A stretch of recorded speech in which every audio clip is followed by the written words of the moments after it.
Hello, सलाम, नमस्ते, सत श्री अकाल, आदाब।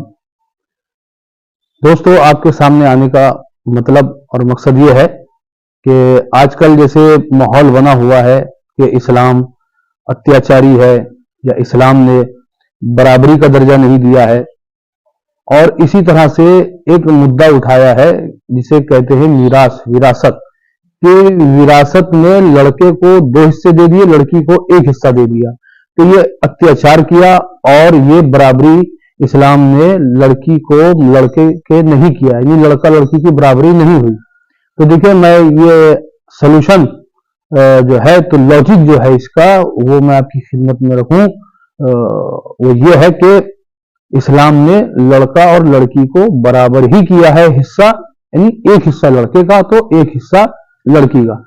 मगर दूसरा हिस्सा जो दिया है वो लड़के को रिस्पॉन्सिबल, जिम्मेदार, घर का एक जिम्मेदार व्यक्ति बनाते हुए दिया है। और वो जो दूसरा हिस्सा जो लड़के को दिया है वो उसके माँ बाप का हिस्सा दिया है, ताकि वो अपने माँ बाप की देखभाल करे, उनके सारे जीवन तक, जब तक वो जीवित रहे, उनकी खिदमत करे। और जब वो दुनिया से चले जाएं तो उनके जाने के बाद नजर नियाज, तीजा, चेहलुम और इसाले सवाब करता रहे।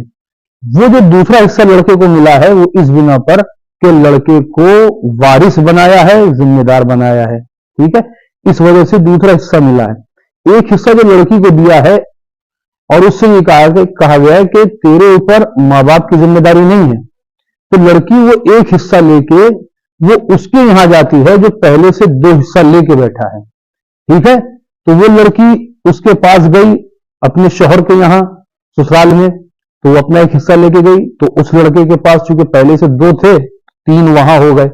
अब इस लड़के को, उस लड़की के भाई को जो 2 हिस्सा मिला है, तब एक लड़की और आई तो वो भी 1 हिस्सा लेके आई, तो 3 हिस्से वहां और 3 हिस्से यहां। तो अब आप बताइए, इस्लाम ने अत्याचार कहां किया है? इस्लाम ने तो बराबरी की है ना, बराबर किया है।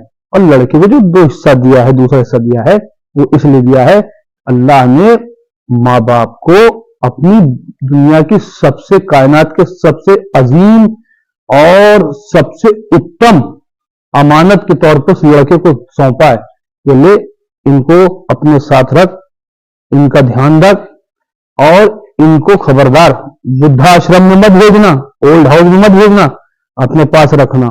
और ये भी गाइडलाइन दे दी है कि अगर ये तुझसे कुछ कहे तो उफ तक न करना, कंधे झुका के आना।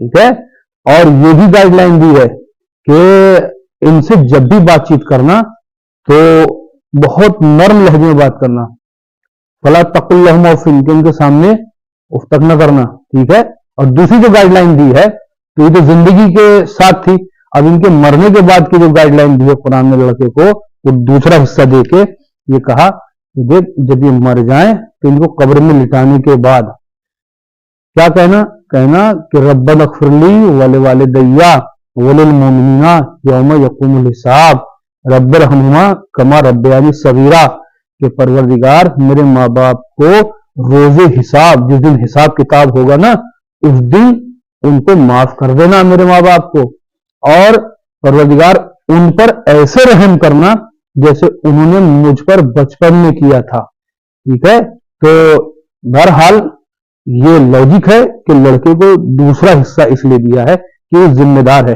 रिस्पॉन्सिबल है, जवाबदेह है घर का।